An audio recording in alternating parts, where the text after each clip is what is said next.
तालिबान उलूम नबविया इस्लाह माशरा conference में आए हुए जुमला अवाम सुन्नत रिश्ते इस्लाम की मुक़द्दस माँ बहनें, अस्सलामु अलैकुम व रहमतुल्लाहि व बरकातुहू। व अलैकुम अस्सलाम व रहमतुल्लाहि व बरकातुहू। अल्हम्दुलिल्लाह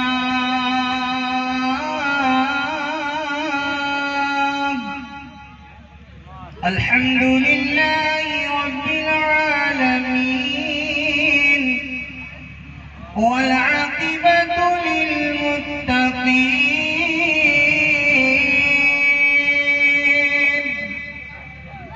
वस्सलातु वस्सलामु अला सय्यिदिल अंबिया वल मुरसलीन व अला आलिहि व अस्हाबिही अजमईन।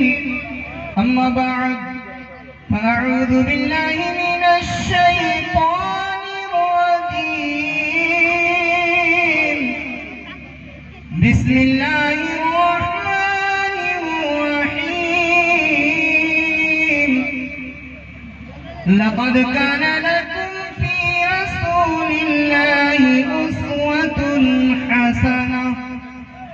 आमन्तु बिल्लाहि सदक़ल्लाहुल अज़ीम व बल्लगना रसूलुहुन नबियुल करीम व नहनु अला ज़ालिका लमिन शाहिदीन वश्शाकिरीन वल्हम्दुलिल्लाहि रब्बिल आलमीन।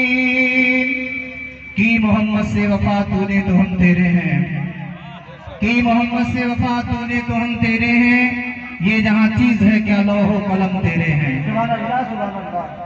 जी लगा करके दुरूद पाक पढ़ना। अल्लाहुम्मा सल्ली अला सय्यिदिना शफीअना हबीबना मौलाना मुहम्मदिन बारिक सल्लम सलातुन व सलामुन अलैका या रसूलल्लाह सल्लल्लाहु अलैहि वसल्लम।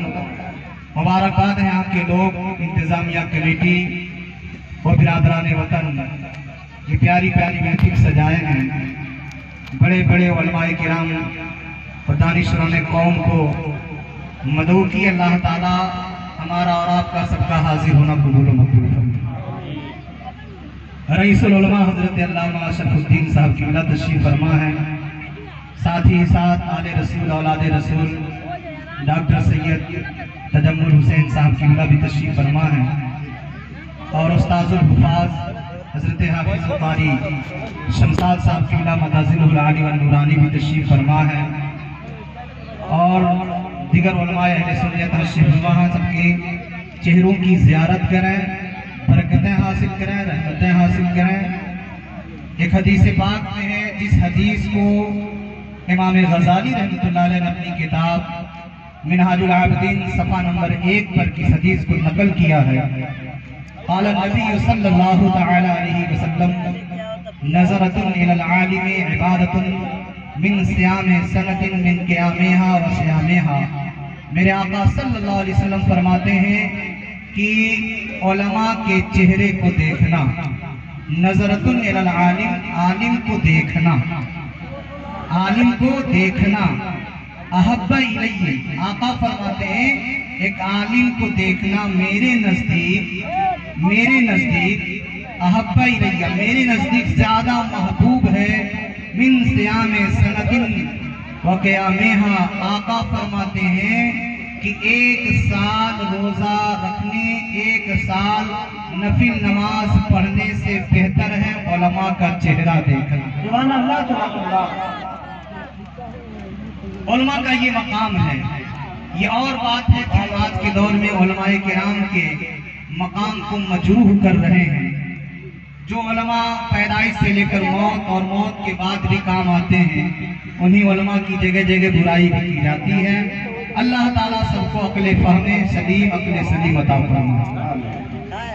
अभी कारी शकील अहमद निज़ामी साहब भोजपुरी नात पढ़ रहे थे, उससे पहले उन्होंने हुज़ूर नज़मी मियां अलैहि रहमत व रिज़वान के नात को पेश किया। मेरे दिल में भी एक ख्वाहिश पैदा हुई, मैं भी 2-3 शेर पढ़ लूँ। वो भी किसी ऐसे वैसे शायर का कलाम नहीं है, बल्कि वारिसे उलूमे आला हजरत हुजूर ताजुश्शरिया अलैहि रिजवान का कलाम है, बड़े अच्छे अंदाज में लिखते हैं। दावे फुरकते तैबा कल्ब मुज़महिल जाता, दावे फुरकते तैबा कल्ब मुज़महिल जाता, दावे फुरकते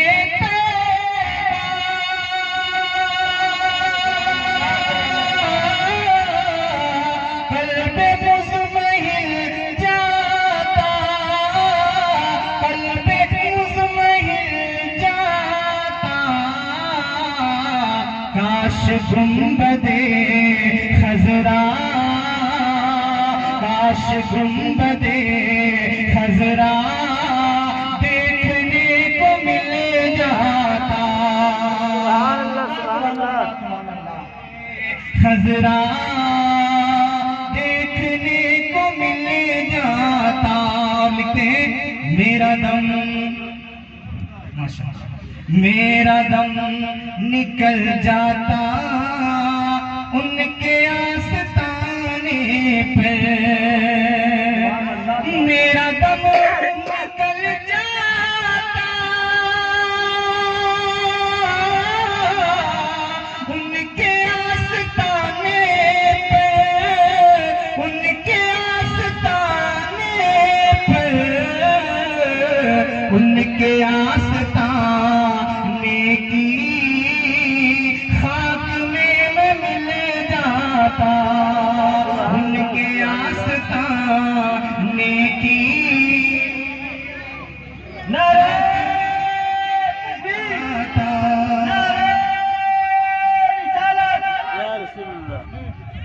और बस एक शेर अशार तो बहुत, बस एक शेर और समाप्त करना है। और फरमाते अपने शेर की रोशनी में कि अगर मदीने में मौत आ जाए तो मौत नहीं, हकीकत में वही जिंदगी है। अफसोस है कि बहुत से लोग खुद के धीरे धीरे जा रहे हैं, हो सकता है कोई वजह हो, वजह को खत्म करके जल्दी जाए आइए, क्योंकि अभी मेरे बाद मुनाज़िर अहले सुन्नत मुबल्लिग इस्लाम हज़रत अल्लामा मुफ्ती अख्तर हुसैन अलीवी साहब क़िबला जमदा शाही से तशरीफ ला चुके हैं। कुछ ही देर में स्टेज पे तशरीफ ला रहे हैं और चले गए तो बाद में बहुत पछताएंगे, क्योंकि बहुत कम ऐसे अल्लाह वालों की ज़ियारत का मौका मिलता है, बहुत कम ऐसे प्रोग्राम में ऐसे उलमा तशरीफ लाते हैं। तो हुजूर ताजुश्शरिया लिखते हैं कि मौत लेके आ जाती जिंदगी मदीने में, मौत लेके आ जाती जिंदगी मदीने में, मौत से गले लग कर, मौत से गले लग कर अज जिंदगी में मिल जाता, मौत से गले लग कर। सुभान अल्लाह, सुभान अल्लाह। मौत से गले लग कर जिंदगी में मिल जाता। दुरूद पाक पढ़े अल्लाहुम्मा सैयदना सफीना हबीबना हबीबना मौलाना मुहम्मद अलैका या रसूल अल्लाह सल्लल्लाहु अलैहि वसल्लम। मैंने कुरान मुकद्दस की बड़ी ही मशहूर और मारूफ आयत करीमा तिलावत करने का शरफ हासिल किया। अल्लाह रब्बुल इज्जत इरशाद फरमाता है, लक़द काना लकुम फी रसूलिल्लाहि उस्वतुन हसना। ऐ लोगों, नबी की जिंदगी तुम्हारे लिए बेहतरीन आइडियल है, नबी की जिंदगी तुम्हारे लिए बेहतरीन नमूना है। अब हम अपने नबी की जिंदगी को आइडियल बना रहे हैं कि नहीं, हम नमूने हयात बना रहे हैं कि नहीं, ये हमें और आपसे पोशीदा नहीं है। अल्लाह ने तो साफ फरमा दिया कि लोगों, नबी की जिंदगी तुम्हारे लिए आइडियल है, नबी की जिंदगी तुम्हारे लिए नमूना है। अब हम नमूना बना रहे हैं कि नहीं, ये हम और आप समझ सकते हैं। आइडियल बना रहे हैं कि नहीं, ये हम और आप समझ सकते हैं। बस एक दो बातों पे मेरी गुफ्तगू होगी। पहली बात ये है कि नबी करीम सल्लल्लाहु अलैहि वसल्लम ने हमें क्या पैगाम दिया, हम दुनिया में किस तरह से अपनी जिंदगी गुजारें, किस तरह से दुनिया में रहें। आका ने जो हमें पैगाम दिया उस पैगाम को आपके सामने में पेश करने की कोशिश कर रहा हूँ। सबसे पहली बात यह है कि हम आपसी झगड़ों को खत्म करने की कोशिश करें, आपसी इख्तिलाफ को खत्म करने की कोशिश करें, आपसी भाईचारगी को तोड़ने की कोशिशों को खत्म करें। क्योंकि देखा जा रहा है आज के दौर में आम तौर से ये बातें फैली हुई हैं, एक भाई दूसरे भाई को देखना पसंद नहीं करता, एक पड़ोसी दूसरे पड़ोसी को देखना पसंद नहीं करता, एक रिश्तेदार दूसरे रिश्तेदार से खफा है, भाई बहन से खफा है, बहन भाई से खफा है, शौहर मियां में इख्तिलाफ है, बाप बेटे में इख्तिलाफ है, माँ बेटी में इख्तिलाफ है, जिधर देखें उधर इख्तिलाफ ही इख्तिलाफ है। हर तरह से हम इख्तिलाफ में घिरे हुए हैं। और हुजूर आला हजरत अज़ीमुल बरकत से प्यार करने वालों, हुजूर हाफिज़े मिल्लत ने फरमाया भी था कि इत्तेहाद जिंदगी है, इख्तिलाफ मौत है। अगर इख्तिलाफ करोगे तो मर जाओगे, इत्तेहाद कायम करोगे तो मजबूत रहोगे। आज हमारे अंदर इत्तेहाद की जरूरत है, आज हमें मुत्तहिद होने की जरूरत है, आज हमें एक होने की जरूरत है। वरना आज देखें जमाना क्या क्या रंग दिखा रहा है, जमाने में किस किस तरह से हरकतें आपके साथ की जा रही है। कभी आपके मस्जिद के साथ हमले हो रहे हैं, कभी आपके मदरसे पे हमले हो रहे हैं, कभी आपकी इबादतगाहों पे हमले हो रहे हैं, कभी आपकी जात पर हमले हो रहे हैं, कभी आप ही को टार्चर करके, आप ही को मार करके, आप ही को जेल के सलाखों में बंद कर दिया जा रहा है। ऐसा क्यों हो रहा है? आपने कानपुर का भी नया नया मामला सुना है, हमारे ही ऊपर जुल्म किया गया, हम ही को उठाकर कैद खाने के अंदर डाल दिया गया। कभी हमने इस पर गौर करने की कोशिश की है? मैं मानता हूँ हम मुसलमानों को बिल्कुल गंगा जमुना तहजीब के एतबार से अपनी जिंदगी गुजारने की जरूरत है, लेकिन जब एक तरफा कोई फैसला होता है तो बोलने से आदमी चुपता नहीं है। एक तरफे फैसले लिए जा रहे हैं, एक तरफे कानून बन रहे हैं, एक तरफे दूसरे कौन कौन निशाना बनाया जा रहा है। ये क्यों हो रहा है? उसकी एक वजह यही है कि हम दावे करते हैं नबी का दामन नहीं छोड़ेंगे, दावा करते हैं गौस का दामन नहीं छोड़ेंगे, दावा करते हैं ख्वाजा का दामन नहीं छोड़ेंगे, दावा करते हैं मखदूम अशरफ का दामन नहीं छोड़ेंगे, दावा करते हैं गुलबर्गा के उस सैयद पर बंदा नवाज का दामन नहीं छोड़ेंगे, नारा लगाते हैं कुतुबुद्दीन का दामन नहीं छोड़ेंगे, नारा लगाते हैं सादिक पिया का दामन नहीं छोड़ेंगे, नारा लगाते हैं हुसैन का दामन नहीं छोड़ेंगे, नारा लगाते हैं हसन का दामन नहीं छोड़ेंगे, नारा लगाते हैं इस्लाम का दामन नहीं लगा छोड़ेंगे। मैं पूछना चाहता हूँ कि नारा दुरुस्त है या गलत है? अगर नारा लगाए हुए नबी का दामन नहीं छोड़ेंगे तो आपकी जिंदगी हमारा के तरह नहीं बल्कि रसूलुल्लाह की आशिक के तरह।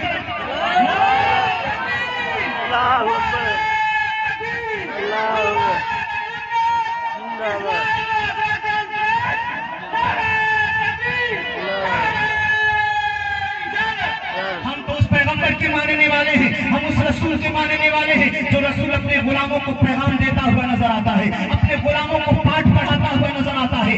आज भी जो इब्राहिम सा ईमा पैदा आग कर सकती है अंदाज़े गुलिस्ता पैदा, आज भी हमारे अंदर अगर जोशे ईमानी हरारत बन जाए और ठीक से हमारे दिलों में चल जाए तो आज भी वो दिन दूर नहीं है।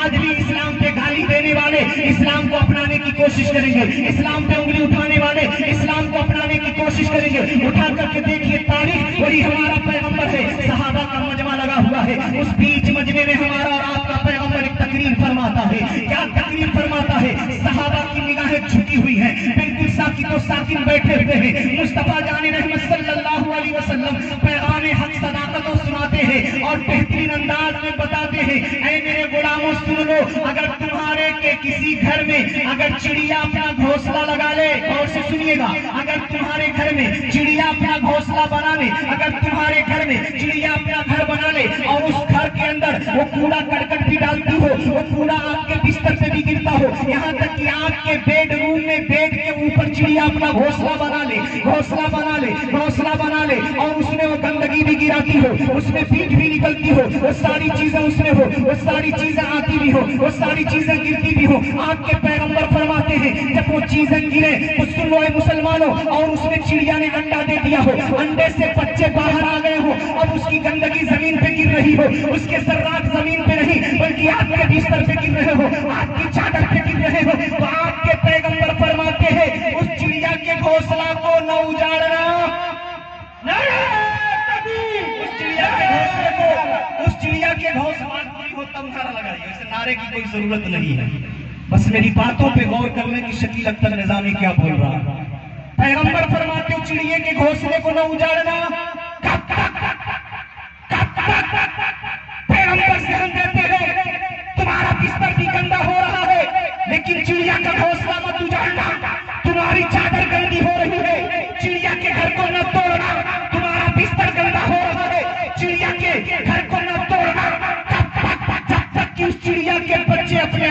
बोलने के लायक ना हो जाए, अपने आप बोलने के लायक ना हो जाए। अब आप बताओ, जिस पैगंबर ने ये फरमान जारी किया है, क्या उस पैगंबर का कानून कभी आतंकी कानून हो सकता है?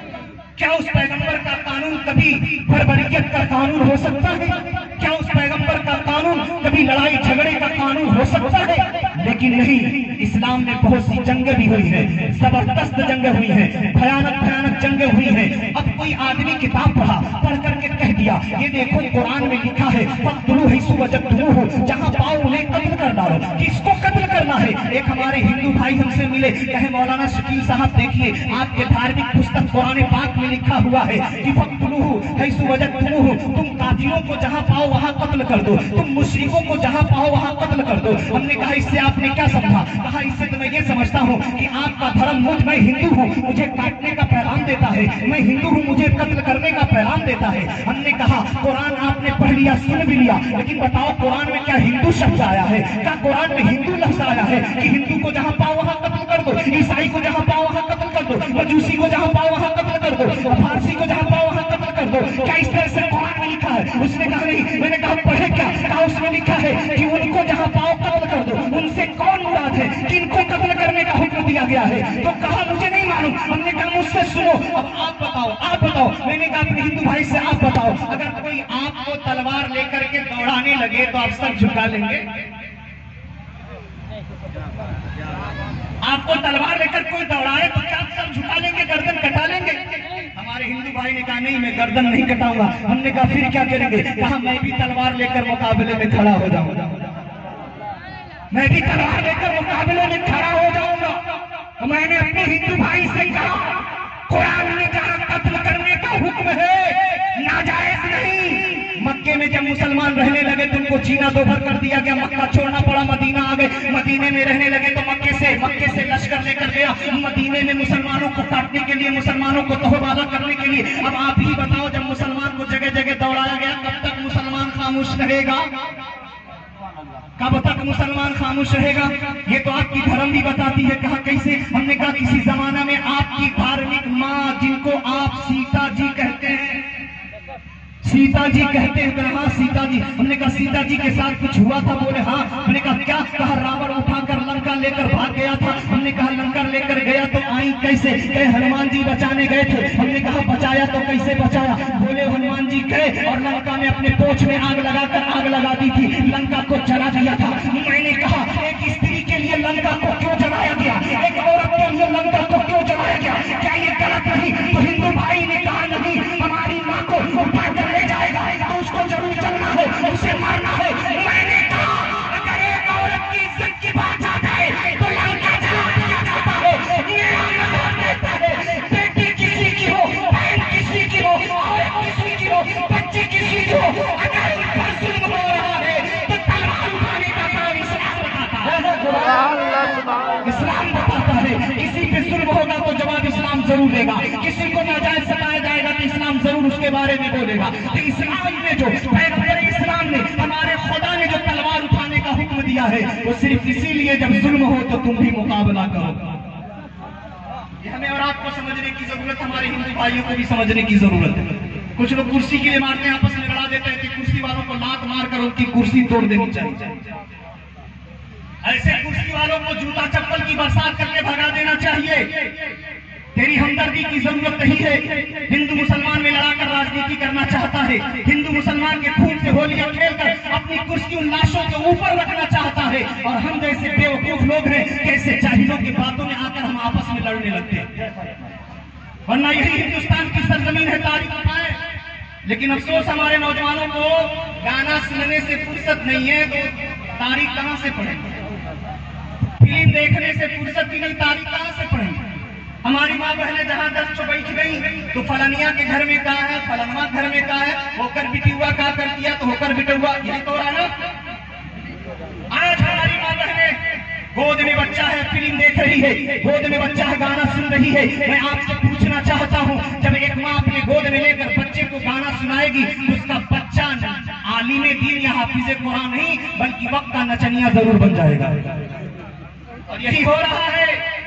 उलमा लाख पाबंदी लगा रहे, कहीं कहीं तो मैंने सुना सैयद साहब उलमा को गांव से निकाल दिया गया। गालिबन सैयद हिदायतुल्लाह साहब की भी तशरीफ लाते हैं माशाअल्लाह। तो आजकल ये हो चुका है, उलमा अगर समझाने की कोशिश कर रहे हैं तो गांव के लोग इतने बदमाश हो चुके हैं, ऐसे मान की छुट्टी करो तो बहुत बोलता है, ऐसे मान को हटाओ बहुत बोलता है। नादान वो बोलता क्यों है? गुनाह देखता है बोलता है, बुराई देखता है बोलता है। अभी मैं आपको एक वीडियो दिखा दूंगा, देख लीजिएगा। चेहरे पे दाढ़ी है, गले में रुमाल है और तवाइफों के साथ नाच रहा है। एक मुसलमान दूर का नहीं, सिसवा के बगल के गांव का मुसलमान है, ऑर्केस्ट्रा बज रहा है, औरतों को इसे सर पे पैसा घुमा घुमा के दे रहा है। क्या उस वक्त मर गए मुसलमान? आज घर की बेटी नाचती है, बाप मर गया, बहन नाच रही, भाई मर गया, घर की औरत नाच रही है, घर के जिम्मेदार मर गए। ऐसे मर्दों को हाथों में चूड़ियां, कानों में बाला, नाक में रथनी, हाथ में चूड़ी पहन करके घूमना चाहिए कि मैं नामर्द हो गया, मेरी बीवी मर्द हो गई है। नामर्द बन जाना चाहिए मर्दों को। जिस मर्द के सामने उसकी बीवी नाच रही है, जिस भाई के सामने उसकी बहन नाच रही है, जिसके घर की औरतें नाच रही हैं, उनको नामर्दी का सर्टिफिकेट जारी कर देना चाहिए। आज से मैं नामर्द हो चुका हूं क्योंकि बीवी बहन बेटियों पे मेरा कंट्रोल नहीं रहा। आज समाज में कौन सी इसकी गंदगी नहीं है जी? आज मस्जिदों से, मंदिरों से माइक उतरा तो सब बोलने लगे ये गलत हो रहा है, गलत हो रहा है, गलत हो रहा है, माइक उतर गया, माइक उतर गया, जिसको देखो वही बोल रहा है। लेकिन मैं आपसे पूछना चाहता हूँ, जब मस्जिदों से माइक के जरिए अल्लाह अकबर की सदा बुलंद होती थी तो कितने लोग मस्जिद में जाके नमाज पढ़ते थे? कितने लोग पढ़ते थे बताएं? इस बात को मैं हर जलसे में बोल रहा हूँ। एक परसों में सुल्तानपुर गया था जलसे में, वहां भी मैंने ये बात रखी, सारे उलमा ने तारीफ भी की। है मुसलमानों, हमें माइक की आवाज की जरूरत नहीं, हमें तो वक्त पे कुर्बान होने की जरूरत है, वक्त पे अपनी पेशानी को रब की बारगाह में झुकाने की जरूरत है। आप इतिहास उठा करके देखिए, हम तो इतिहास भी नहीं पढ़ते, तारीख भी नहीं पढ़ते। हमारी माँ बहनें जलसों में आती है, एक आध दो चुटकुले सुन लेती है, उतने मगन हो जाती है। मेरी माँ बहनों, अपने किरदार को बदलो, अपने अतरार को बदलो, अपनी आदतों को बदलो, क्योंकि जब एक माँ सुधरती है तो पूरा खानदान संवरता चला जाता है, एक बहन संवरती है तो पूरा कबीला संवरता चला जाता है। इसीलिए हमारे बड़े बुजुर्गों ने, उलमा ने कहा है, बच्चों के लिए सबसे पहला अगर मदरसा है तो माँ की गोद है। माँ की गोद में जैसी परवरिश होगी बच्चा उसी तरह अपने शबाबे जवानी तक पहुंचेगा, अपने जवानी तक उसी अंदाज में, उसी माहौल में पहुंचेगा। आप गौर करें, आपको मैं बताते चलूं, इसी हिंदुस्तान की सरजमीन पे एक ऐसा बादशाह हुआ है, अगर हमारे बादशाह को गाली दी जा रही है तो समझ लो आपको गाली दी जा रही है। अगर बादशाह आलमगीर औरंगजेब को कोई गाली दे रहा है तो सिर्फ उसी को नहीं बल्कि पूरे मुसलमान को गाली दी जा रही है। कुछ ऐसी फिल्में भी चला चला के मुसलमान और हिंदू में लड़ाने की नापाक कोशिशें की जा रही है। अभी एक फिल्म निकली थी ना, द कश्मीर, क्या भयानक माहौल बना। ये किस लिए बना? ताकि 2024 का इलेक्शन जीत लिया जाए। लेकिन हम जैसे, आप जैसे बेवकूफ है कि उसको रियल और हकीकत समझकर मान लेते हैं। कश्मीर में मुसलमान नहीं काटे गए हैं, तारीख भरी पड़ी है मुसलमान कितने काटे गए कश्मीर की धरती में, तारीख भरी पड़ी है। फतेहपुर सीकरी से लेकर के दिल्ली की सरजमीन तक पूरे रोड के किनारे किनारे जितने पेड़ हैं सब पर मुसलमानों की लाशें लटका दी गई थी। तारीख पढ़े आप? भागलपुर के सरजमीन पर न जाने कितने हजार मुसलमानों को काटकर कुएं के अंदर फेंक दिया गया था, खेतों में दफन कर दिया गया था। पढ़े अपनी तारीख? 2002 गुजरात में कितने मुसलमानों को काट दिया गया? पढ़े अपनी तारीख? 13 औरतों को काट करके, भांगड़ा औरतों को काट करके, उनके पेट को फाड़ करके उस बच्चे को निकाल कर काटा गया। पढ़े अपनी तारीख? भूल गए? हमें तो नाचने से फुर्सत नहीं है, शराब से फुर्सत नहीं है, जुआ से फुर्सत नहीं है। आज जुआ खाने के अंदर मुसलमान के बच्चे आबाद कर रहे हैं, रंडी खाने मुसलमान के बच्चे आबाद कर रहे हैं, दवाई कहते मुसलमान के बच्चे आबाद कर रहे हैं। मुसलमान कहता है हुकूमत का व्यवहार अच्छा नहीं, मत तो हुकूमत को, हुकूमत की खराबी नहीं है, तुम अच्छे बन जाओगे, पूरी कायनात तुम्हारी लिए अच्छी होती चली जाएगी। सुभान अल्लाह, सुभान अल्लाह, सुभान अल्लाह। अल्लाह अकबर।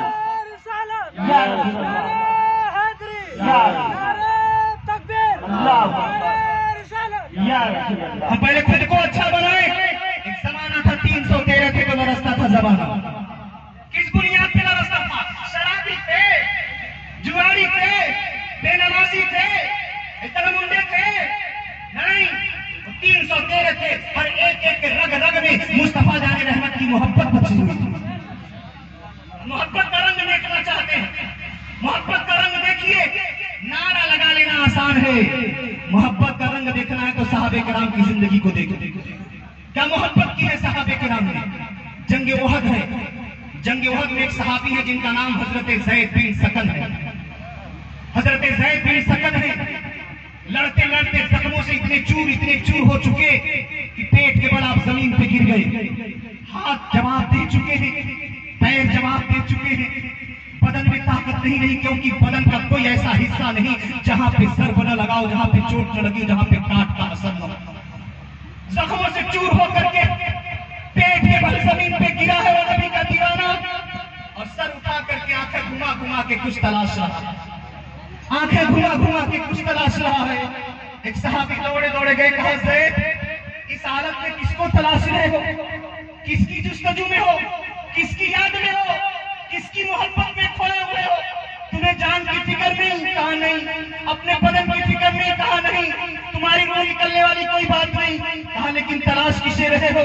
कहा मैं तलाश रहा हूँ अपने प्यारे महबूब सल्लल्लाहु अलैहि वसल्लम को, अपने नबी को मैं तलाश रहा हूँ। कहा क्यों इस तरह बेचैनी, क्यों इस तरह से बदसुकूनी, क्यों? हजरत ज़ैद कहते हैं, ऐ मेरे प्यारे दोस्त, मुझे ऐसा लग रहा है मेरे बदन से रूह निकल जाएगी। मैं तलाश रहा हूँ, काश काश नबी का दीदार हो जाता, उस वक्त रूह निकलती तो मेराज हो जाती। सुभान अल्लाह, सुभान अल्लाह। काश नबी का दीदार हो जाता मरते मरते, काश नबी को देख लेता दुनिया से जाते जाते। मैं इसी जुस्तजू में हूँ, काश कहीं नबी नजर आ जाते। तारीख बताती है कुछ दूर नबी नजर आ गए, कुछ दूर नबी नजर आ गए, और नबी ने वहां से देखा अपने दीवाने को, नबी ने देखा दीवाने को, दीवाना ने देखा आका को। अब इधर ये हजरत ज़ैद अपने केहूनी के पल जमीन पे घिसटने लगे, अपने आप को आगे बढ़ाने लगे। दीवानगी है, ये मोहब्बत है। नबी ने देखा दीवाना मेरी तरफ आ रहा है, तब सहाबी रसूल अपने केहूनियों के पल घसीट कर जा रहे हैं। उधर से आका ने अपने कदम को उठाया। बंदा मिट जाए ना आका पे, वो बंदा क्या है? बंदा मिट जाए ना आका पे, वो बंदा क्या है? और बेखबर हो जो गुलामों से, वो आका क्या है? बेखबर हो जो गुलामों से, वो आका क्या है? अल्लाह अकबर। वो सहाबी रसूल है, केहूनियों के पल चलने लगे। उधर से नबी ने जल्दी जल्दी कदम को उठाया, अपने दीवाने के पास आ गए। आने के बाद कहते हैं, ज़ैद क्या हाल है तुम्हारा? अब तो दीवाने की धड़कन तेज हो गई, आंखों से आंसू जारी हो गए। रोते हुए आलम में कहा, मेरे आका, मैं तो समझ रहा था मैं दुनिया से चला जाऊंगा, आपको देखे बगैर, आपसे मिले बगैर, आपकी ज़ियारत के बगैर। मेरे आका, मेरी तमन्ना यही थी आपको देख लेता, आपका दीदार हो जाता, मेरी रूह निकल जाती। मेरे आका, मेरी तमन्ना थी आपके कदम हो, मेरे सर हो, मेरे आका सर कदमों पे हो, और जिंदगी की तार टूट जाए। नारे तकबीर, नारे रिसालत, आमिना काला, मदीने का सुल्तान, करबला का मैदान, नारे तकबीर, नारे रिसालत। मेरे आका सल्लल्लाहु अलैहि वसल्लम से दीवाना अर्ज करते हैं, मेरे आका, मेरी आखिरी यही तमन्ना थी, काश आखिरी वक्त पे आपकी दीदार, आपका दीदार हो जाए, आपकी ज़ियारत हो जाए। मेरे आका आगे बढ़े, कहा ऐ ज़ैद लो, अपनी ख्वाहिश पूरी कर लो, क्या करना चाहते हो? हजरत ज़ैद रज़ी अल्लाह ताला अन्हु केहूनियों के पल गए और अपने सर को नबी के कदमे मुबारक पर रख दिया, अपने सर को नबी के कदमे मुबारक पर रख दिया। यही अगर मैं छेड़ना चाहूं तो एक बहुत जबरदस्त नुक्ता दे सकता हूं कि नबी के कदम पर सहाबी ने सर रख दिया, नबी के कदम पर सहाबी ने सर रख दिया, और नबी जहां कदम रखते हैं उस आलम क्या होगा?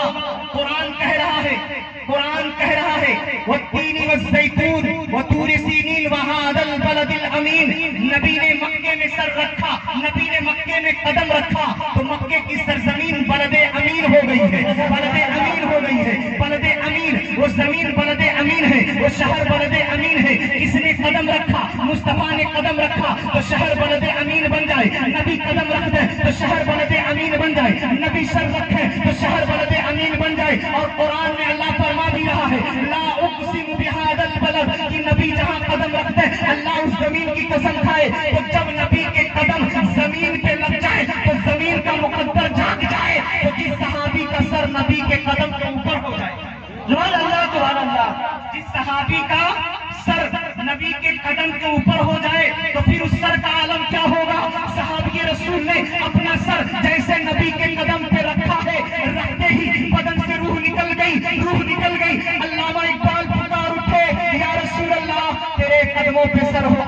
तारे जिंदगी टूटे, तेरे कदमों पे सर हो और तारे जिंदगी टूटे, यही जीने का मकसद है, यही मरने का हासिल है।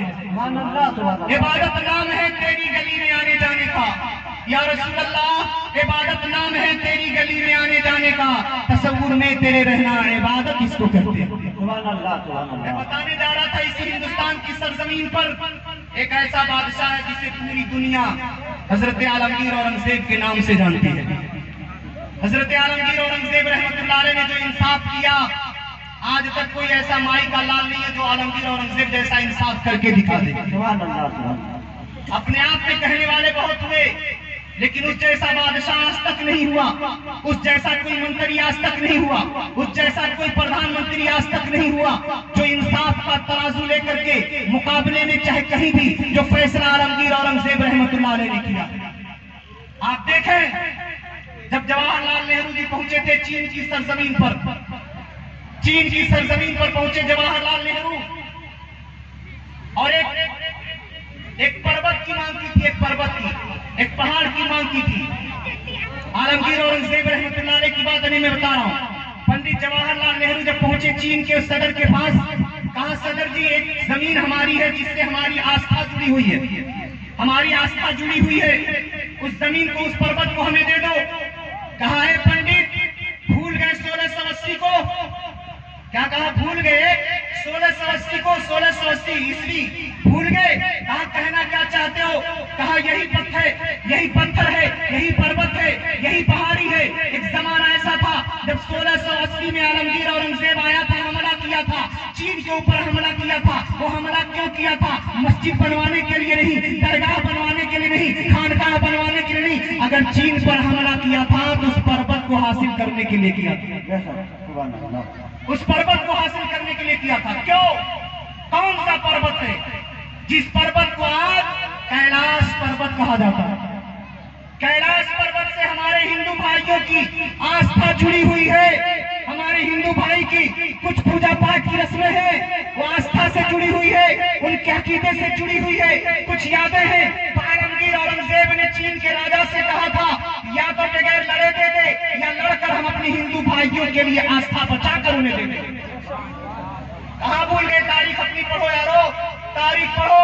आलमगीर औरंगजेब ने लड़ करके कैलाश पर्वत फिर अपने मुल्क में शामिल किया और अपने हिंदू भाइयों से कहा मेरे भाइयों, आलमगीर के रहते हुए आपकी आस्था की जमीन चीन कभी नहीं ले सकती। लेकिन आलमगीर का दौर खत्म हुआ, आलमगीर का दौर खत्म हुआ, फिर चीन ने कब्जा कर लिया। मैं कहता हूं आज भी मुसलमानों को ज्यादा नहीं 30% मिलिट्री में भर दो, आज भी मुसलमान सर पे कफन बांध कर कैलाश पर्वत को उन चीन वालों से छीन सकते हैं, आज भी छीन सकते हैं। लेकिन मुसलमानों को एंट्री तो दो पहले फोर्स में, मुसलमानों को दाखिल तो करें पहले फोर्स में। पाकिस्तान की रट लगाते हैं। अल्लाह की कसम, जिस वक्त मुसलमानों को फोर्स में भर्ती कर दिया जाए तो मुसलमान जब लड़ता है तो अपने लिए नहीं बल्कि अपने मजहब और अपने मुल्क के लिए अपनी गर्दनें कटा दिया करता है। अपने मुल्क और मजहब के लिए हमेशा सर पे कफन बांधे रहता है। हिंदुस्तानी मुसलमानों से ज्यादा बावफा अपने मुल्क से कोई नहीं हो सकता। जी मुसलमान मरता है तो जलकर कहीं उड़ता नहीं है बल्कि दफन होकर इसी मिट्टी के अंदर समा जाता है। मुसलमान को इतनी मोहब्बत है अपने सरजमीन से, जिस मुल्क में रहता है मुसलमान प्यार करता है, मोहब्बत करता है। आइए एक बात और बताते चलूं मैं आप लोगों को, बात समझ में आ रही है? बंद कर दूं? नहीं बोलिए सर। भागेंगे नहीं ना? मुफ्ती साहब की तकरीर सुनेंगे ना? वादा डन।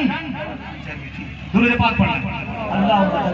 अल्लाहुम्मा सल्ली व सल्लिम अला सय्यिदिना शफीना हबीबिना मौलाना मुहम्मदिन वाली सल्लम सलातु व सलाम अलैहि या रसूलुल्लाह सल्लल्लाहु अलैहि वसल्लम। नबी की मोहब्बत में डूबे। और एक दो शेर सुना देता हूँ, फिर कुछ देर तक मैं तकरीर करता हूँ।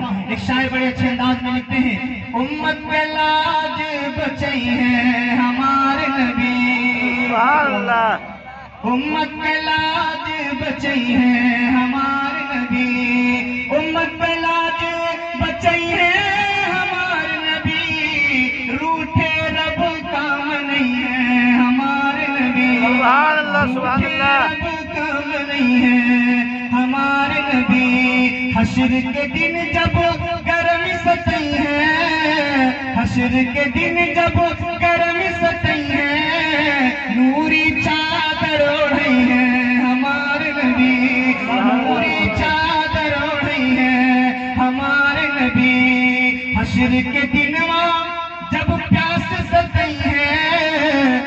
हश्र के दिनवा जब प्यास सतई है, कौसर का जाम पी लई है हमारे नबी, कौसर का जाम पी लई है हमारे नबी। एक वाक्य में दे रहा हूँ, जिसको मर्द हो, औरत हो, जवान हो, बच्चे हो, बूढ़े हो, माँ हो, बहन हो, सब गौर से सुने, बड़े गौर से सुनिएगा, बहुत गौर से सुनिएगा। बड़ा प्यारा और आपके नसीहत के लायक एक वाक्य मैं बोल दूंगा, उसके बाद तकरीर खत्म होगी।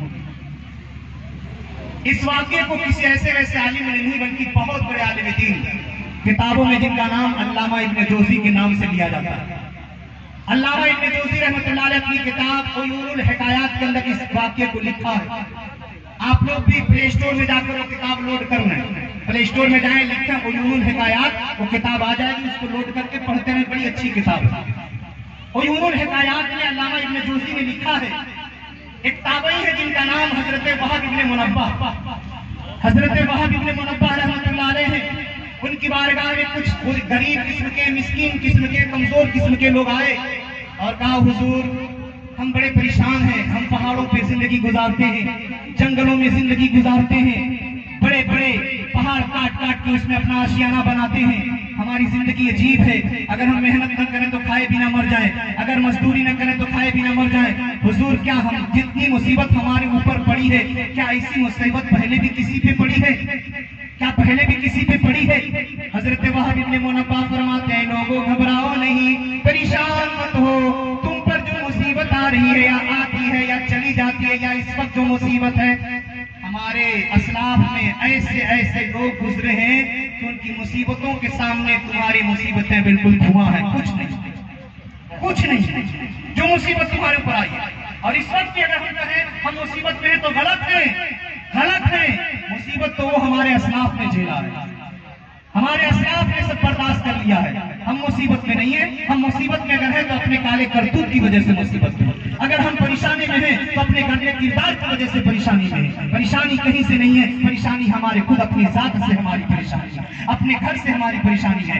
लाख समझाया जाता है कि शादियों में बैंड बाजे न बजाओ, फिर भी लल्लू की अम्मा मानती ही नहीं, और लल्लू के अब्बा भी हुजूर नाराज ना हो किया, अरे एक ऑर्केस्ट्रा का दूध को बुला दे, नाराज ना हो। ए मेरी बहनों, ए मेरी माओ, अपने घर में ऑर्केस्ट्रा बजा करके खुद नाचो और फिर बेटियों बहनों को नचा रही हो, बिल्कुल हराम है। खोलो अभी, होश के नाखून लो, अभी भी संभलने का वक्त है, संभल जाए। अपने घर पे ऑर्केस्ट्रा बैंड बाजा ना बुलाओ, और बाकी बातें मान लो, क्योंकि अगर आज आप अपने घर में बैंड बाजा बजाएंगे तो कल पतोहिया के साथ ससुर के बैंड बाजा जरूर बजाएंगे, बजाएगी, जरूर बजाएगी। फिर पहुंचेंगे, अल्लामा नूरुल्लाह साहब जल्दी से मोहनी मंत्र कीजिए, क्या होता हो गई, जल्दी से ना, बड़ी प्यारी भोजपुरी बोलते हैं अल्लामा साहब, और जल्दी से क्या करेगा, अरे देखो ना, नहीं पतोहिया आई लिया, बेटा हुआ है गुलाम बन गई। अम्मा सुनते नहीं बा, पापा सुनते नहीं बा, अब तो बस मेहरुआ के कदम धो धो के पिया था। क्यों पी रहा है? जब बेटे को 2 लाख में बेचे थे तब समझ में नहीं आया, जब 3 लाख में बेचे तब समझ में नहीं आया, जब बेटा बिक गया तो जिसने खरीदा है गुलाम उसी का होगा ना। अब आप लोगों पर डिपेंड है कितने नौजवान कितने में बिकना चाहते हैं, आप लोग तय कर लीजिए। जिनकी शादी नहीं हुई अभी से तय कर लो कि मैं कितने में बिकूं, मैं कितने में बिकूं, मेरा माल कैसा है, मेरी बॉडी कैसी है, मेरा जिस्म। अभी से आप लोग लगा लीजिए अपना अंदाजा कि मैं 2 लाख में बिकूंगा कि 3 लाख में कि 4 लाख में। और जब बिक जाइएगा ना तो बिल्कुल अपने औरत के कदमों पे सर रख करके सोइएगा, माँ के कदम पे। यही हो रहा समाज में, जो गंदगी फैली है। कलेजा तकलीफ में पड़ जाता है जब देखता हूं मैं जमाने का हाल नजारा।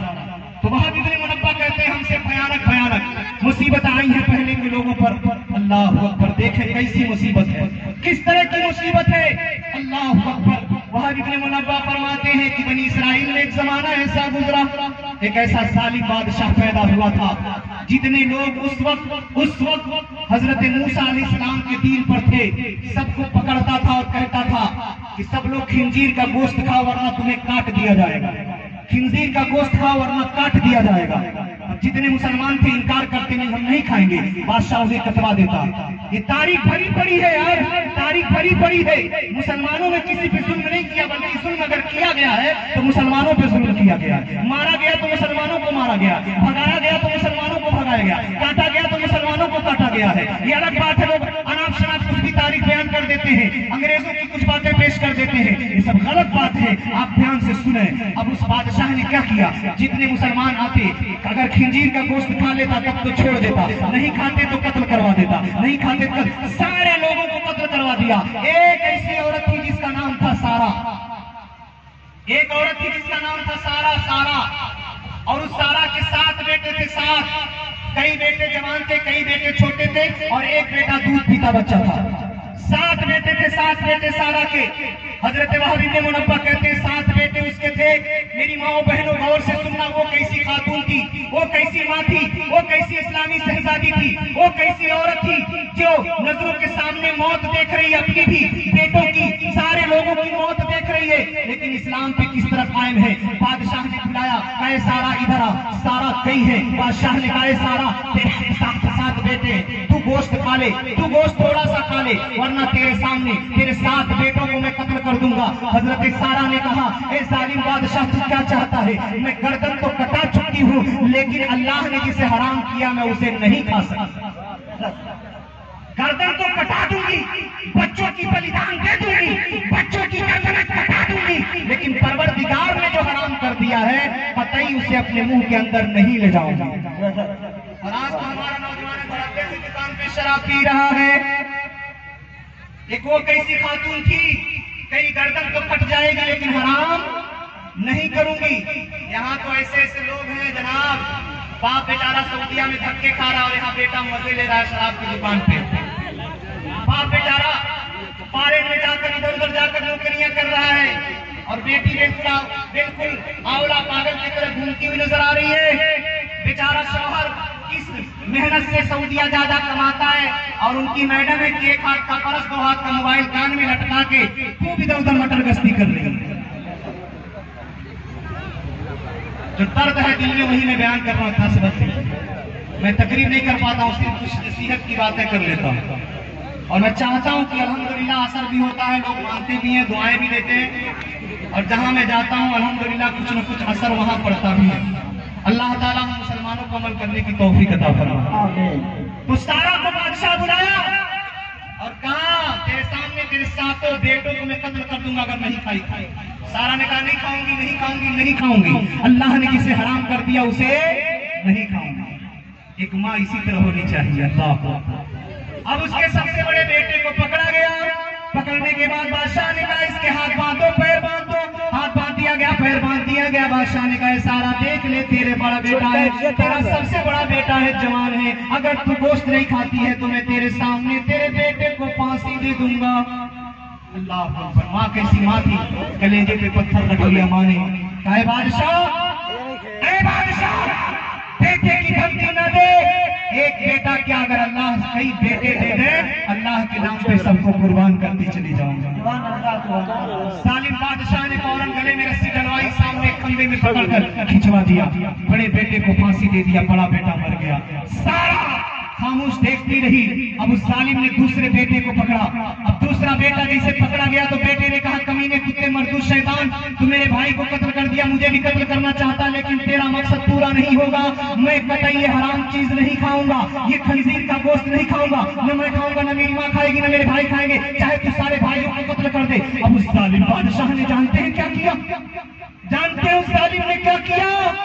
हम समझते हैं बड़े आसानी से इस्लाम हमारे पास आ गया, मुसलमान के घर में पैदा हो गए, बड़ी दिक्कतों परेशानियों के साथ इस्लाम हम तक आया है, पैगाम इस्लाम हम तक आया है। अल्लाह अकबर। जालिम बादशाह ने कहा, उस दूसरे बेटे को पकड़ो, रे जल्लाद, जानते हो मुझे कमीना कुत्ता क्यों कह रहा है? इसलिए कह रहा है ताकि मैं जल्दी इसकी गर्दन काट दूं, लेकिन इसको ऐसे नहीं मारूंगा, इसे तड़पा तड़पा के मारूंगा, इसे तड़पा तड़पा के मारूंगा। अल्लाह अकबर। उस खातून के दूसरे बेटे को पकड़ा गया, हाथ पीछे की तरफ बांध दिया गया, पैर पे बांध दिया गया। अब उन जालिमों ने जानते हैं क्या किया? अल्लाह अकबर। इंसानियत कांप जाती है, रूह कांप जाती है। ऐसे वाक़यात पढ़ने से मेरा दिल बिल्कुल कांप जाता है, मैं कांप जाता हूँ। या अल्लाह तेरे कैसे कैसे बंदे इस धरती पे तशरीफ लाकर लोगों को जाने वहीदत पिला गए, लोगों को तेरी वहदानियत का पैगाम बता गए, लोगों को सच्चाई सच्चाई, सादिक सादिक, काज़िब काज़िब सब करके बता गए। ऐसे ऐसे प्यारे बंदे हैं, हम तो कुछ भी नहीं कर रहे हैं, हम कुछ भी नहीं कर पा रहे हैं। उन्होंने जो किया उनके सामने एक जर्रा भी तो हम नहीं है, एक कतरा भी तो नहीं है हम। अल्लाह अकबर। उस दूसरे बेटे को पकड़ा गया। गया। जालिम बादशाह ने कहा सबसे पहले इसकी पेशानी की चमड़ी काटी जाए। अल्लाह अकबर। एक जिंदा नौजवान है, उसकी पेशानी की चमड़ी को छील दिया गया। फिर कहा उसके रुखसार की चमड़ी को खींच दिया जाए, उसके गाल की चमड़ी को काटा गया। अब गौर करें, जिंदा नौजवान हो, पेशानी की चमड़ी को काटा गया, गाल की चमड़ी को काट दिया गया। कहा गर्दन की चमड़ी को छीला जाए, गर्दन की चमड़ी छिली गई, बाजुओं को छीला गया, पेट को छील दिया गया, राज को छील दिया गया। माँ खड़ी देख रही है मेरा बेटा कितनी तकलीफ में है, लेकिन माँ ने कभी आह नहीं भरी, माँ ने कभी सिसकियां नहीं ली, माँ तड़पी नहीं। माँ वहां खड़ी है, बिल्कुल सब्र का मुजस्समा बनकर खड़ी है। रब की बारगाह में दुआ कर रही, मौला देख देख देख मेरा लाल है, किस तरह से इस पे जुल्म किया जा रहा है, किस तरह से तकलीफ दी जा रही है। मौला मैं तकलीफ झेलने के लिए तैयार हूँ, लेकिन हराम काम करने के लिए तैयार नहीं। अल्लाहु अकबर। इतना करने के बाद इस जालिम ने गर्दन को कटवा दिया। दूसरा बेटा तड़पता हुआ अल्लाह के राह में शहीद हो गया। अब तीसरे बेटे को पकड़ा, कहा सारा अभी भी वक्त है, अपने तीसरे बेटे को बचा ले, थोड़ा सा गोश्त खा ले, थोड़ा सा एक टुकड़ा ही खा ले, एक रेशा ही खंजीर का गोश्त खा ले, हम तुझको भी छोड़ देंगे, तेरे जो बच्चे हुए 5 बेटे उनको भी छोड़ देंगे। लेकिन हज़रत सारा ने कहा नहीं नहीं, 2 बेटों को मैं कुर्बान कर चुकी हुई, अब जान बचाने के लिए मैं हराम काम नहीं कर सकती। अपने बच्चे चले जाएं, लेकिन अल्लाह ने जिसे हराम करार दिया है मैं उस हराम चीज को कभी नहीं खा सकती। अल्लाह अकबर। गौर करें अब आगे क्या हुआ है। अब तीसरे बेटे को पकड़ा, अब कहा ऐ चपरासियों, ऐ खादिमों, आग जलाई जाए। आग जलाई गई है, उसके ऊपर बड़ा सा कड़ाहा रखा गया, तेल भर दिया गया। तेल भरने के बाद अब उस तीसरे नौजवान को उठाकर फेंक दिया गया, वो जल करके बिल्कुल राख बन गया। उसके चौथे बेटे को भी जला दिया, 5वें बेटे को भी जला दिया, 6ठे बेटे को भी जला दिया। अब छोटा एक बच्चा था, छोटा बच्चा था, बड़ा प्यारा बच्चा था, बड़ा खूबसूरत बच्चा था। बादशाह ने कहा सारा तेरे 6 बेटों को मैं मार डाला हूँ, एक बेटा तेरा बचा है, अभी भी अपनी जान बचा ले, अपने बेटे की जान बचा ले, तेरे बुढ़ापे का सहारा बन जाएगा। सारा ने कहा अच्छा ठीक है, मैं अपने बेटे को समझा दूं। सारा ने कहा ठीक है, मैं अपने बेटे को समझाने ले जा रही हूँ। एक किनारे लेकर के गई, कहा बेटा मेरी बात मानोगे? कहा अम्मा हाँ मानूंगा। तू हुक्म दे दे तो मैं गर्दन कटा दूं, तू हुक्म दे दे तो मैं आग में कूद जाऊं, तू हुक्म दे दे तो मैं पहाड़ से गिर जाऊं। और आज का बच्चा होता तो उठाकर अपने अम्मा ही को कब्र कर देते। आज के नौजवान होते ना अपने अम्मा ही को जबर कर देते। आज का नौजवान तो बीवी की मोहब्बत में इतना पागल हो चुका, माँ खा रही पी रही सो रही कि नहीं सो रही कोई फिक्र नहीं है, मैडम सही से रहना चाहिए। अम्मा को कौन पूछता है? अब तो असली अम्मा कोई और बन जा रही है। देख रहे रहते वो लोग जो माँ की अहमियत नहीं समझते। अल्लामा नूरुल्लाह साहब माँ के ऊपर कुछ बयान किए होंगे, क्योंकि मतलूबा आयत से समझ में आया, इसलिए मैं उधर रुक न करके बस इस पे टॉपिक पे चल रहा हूँ। अम्मा कहती बेटा तूने दूध किसका पिया? माँ तेरा। बेटा तेरे रगों में खून किसका है? माँ तेरा। बेटा जो मैं कहूंगी मानोगी? जी माँ मैं मानूंगा, मानूंगा जरूर मानूंगा। कहो तो सही, कहना क्या चाहती हो? कहा बेटा देखो तेरे 6 भाई शहीद हो चुके हैं, कहीं तेरा दिल लरज न जाए, कहीं आग को देख करके, जुल्म को देख करके, तलवार को देख करके, फांसी को देख करके कहीं डर न जाना मेरे लाल, मेरा खून तेरे बदन के अंदर है। बादशाह के सामने तन कर देना, गर्दन तुम कटा सकते हैं, लेकिन अल्लाह की हराम की हुई चीज को कभी नहीं खा सकते, कभी नहीं खा सकते हैं। बेटे की आंखों से आंसू गिर गए। वो छोटे से बेटे ने कहा माँ मैंने तो समझा था तू डर गई है, मुझे कहेगी कि जा खंजीर का गोश्त खा ले, लेकिन मैं जितना रश्क करूं अपनी किस्मत पे कम है, जितना फख्र करूं अपनी किस्मत पे कम है, जितना मैं नाज करूं अपने मुकद्दर पे कम है। जिसकी माँ ऐसी हो लाल भी तो उसी तरह होंगे, ऐसा लाल भी तो उसी तरह होंगे। अल्लाह अकबर। अब बेटे को लेकर के गई, बादशाह ने कहा समझा दी अपने बेटे को? कहा समझा दी हूँ, जो मैंने कहा मेरा बेटा वही करेगा। तो कहा ठीक है बेटे चल चल खंजीर का गोश्त खा ले। अब वो छोटा सा बेटा अल्लाह अकबर कहता है जालिम मेरे 6 भाई को तूने शहीद कर दिया, मुझसे उम्मीद रखता है मैं हराम चीज खा लूंगा। अरे नादान, मैं उस माँ का दूध पिया हूँ, उस माँ का खून मेरे बदन में है, उस माँ का लहू मेरे बदन में है, जिस माँ ने मुझे यह हौसला दिया है। गर्दन कटे तो कटे, जान जाए तो जाए, माल जाए तो जाए, सब कुछ छीन जाए तो छीन जाए, लेकिन अल्लाह के नबी की शरीयत न छीनने पाए। जालिम बादशाह उस छोटे बच्चे को भी डाला, कराहे में डाल दिया, माँ को भी कत्ल करा दिया, 7-8 लोगों को कत्ल करा दिया। लेकिन वो 7 लोग कैसे थे? वहां इब्न मुनब्बह कहते हैं लोगों अब बताओ तुम्हारी मुसीबत ज्यादा है या उनकी मुसीबत ज्यादा थी। सारे जितने लोग शिकायत लेकर के आए थे सब यही कहते हैं नहीं नहीं, हमारे हकीकत में हमारी मुसीबतें उनके सामने हवा है, धुआं है, कुछ नहीं है। आप गौर करें, ऐसे ऐसे अल्लाह के बंदे बंदियां गुजरे हैं जो इस्लाम के लिए, शरीयत के लिए अपनी जान तक कटा दे दिए, गर्दन तक कटा दिए। ऐसी औरतें गुजरी हैं जिन्होंने अपने बेटों को अल्लाह की राह में कटा दिया है लेकिन हराम काम नहीं किया। मैं माँ बहनों से भी अर्ज करूंगा, ए मेरी माँ बहनों, हमें संवरने की जरूरत है, हमें बनने की जरूरत है, हमें एक होने की जरूरत है, हमें अपने घर में कुरानी तालीम को आम करने की जरूरत है, हमें अपने घर में असली तालीम को भी आम करने की जरूरत है। हम जहाँ कुरान पढ़े वही हदीस भी पढ़े, वही फिक़ह भी पढ़े, वही साइंस भी पढ़े, वही जोग्राफिया भी पढ़े, वही मैथ भी पढ़े। चाहते हैं हमारे बच्चे इमामत पे कुर्सी पे रहे तब भी वो इंग्लिश भी बोले, अरबी भी बोले, हमारे बच्चे मदरसे में हो अंग्रेजी भी बोले, उर्दू भी बोले, हमारे बच्चे जिस फील्ड में भी जाए अगर IAS बन जाए तो शरीयत का कानून लेकर के चले, ऐसा सुभान अल्लाह, डॉक्टर बन जाए तो शरीयत का कानून लेकर के चले। आपको ये सब करने की जरूरत है। एक और मुझसे रिक्वेस्ट की गई है, एक अपील है, एक दरखास्त है मुझसे। अभी नकीब अहले सुन्नत बाबा मसरूर साहब रज़वी ने कहा कि बात दर्ज ये है कि जलसा जो हो रहा है सब चंदे की बुनियाद पर हो रहा है। अब देखना ये है कि आप लोगों में फिर कुछ मदद करने के लिए तैयार हो जाए और जलसे के नाम पे 500, 1000, 2000, 3000 जो आप लोगों को हो सके लाकर मेरे दामन में भर जाए। आप लोगों से गुजारिश है, माँ बहनों से गुजारिश है, मौलाना रफीकुल्लाह साहब ने बड़ी मेहनत के जरिए इस जलसे का एहतमाम किया, इस जलसे को सजाया रचाया है। अब आप लोग जलसे के लिए अपनी गाड़ी कमाई से कुछ दे दें, कुछ दे दें ताकि जो कमी बेशी वो पूरी हो जाए। ये देखिए डॉक्टर तजम्मुल साहब, नारे तकबीर, नारे तकबीर, नारे रिसालत। माशाल्लाह, देखिए हमारे बाबू ने 100 रुपया दिया, अल्लाह ताला इसे कुछ मकबूल फरमाए। क्या नाम है?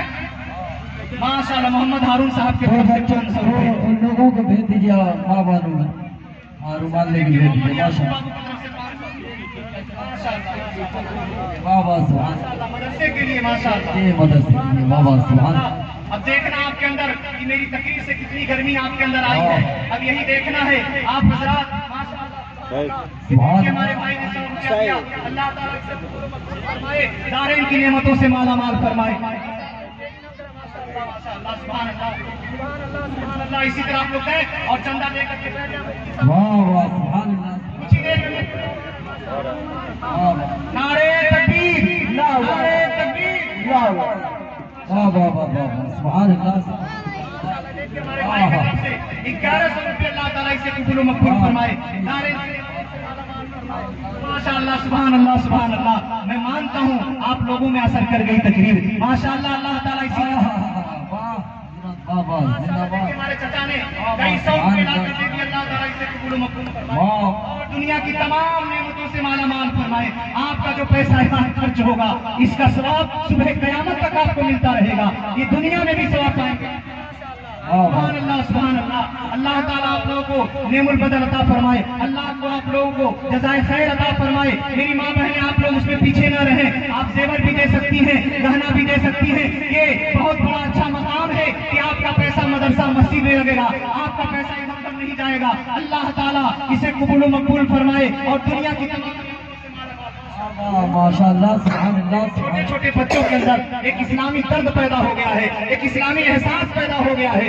आप लोग बिल्कुल खामोश न रहें और जल्दी जल्दी अपना ये देखिए हमारे 200 रुपया बाबा, सुभान क्या अल्लाह। बात है, माशाअल्लाह, माशाअल्लाह। देखिए मुफ्ती साहब भी आ गए हैं और आप लोग जल्द जल्द, मेरी माँ बहनें आप लोग पीछे न रहें, आप लोग भी जो देना है जल्दी करें। सुभान अल्लाह, माशाअल्लाह। देखिए हमारे बुजुर्ग आ गए हैं, वाह वाह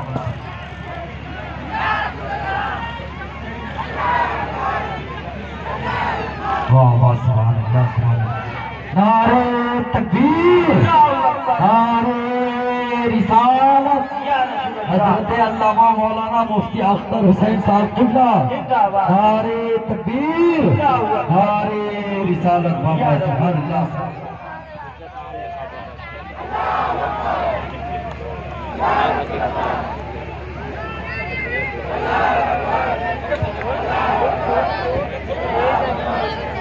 जिनको देना अभी भी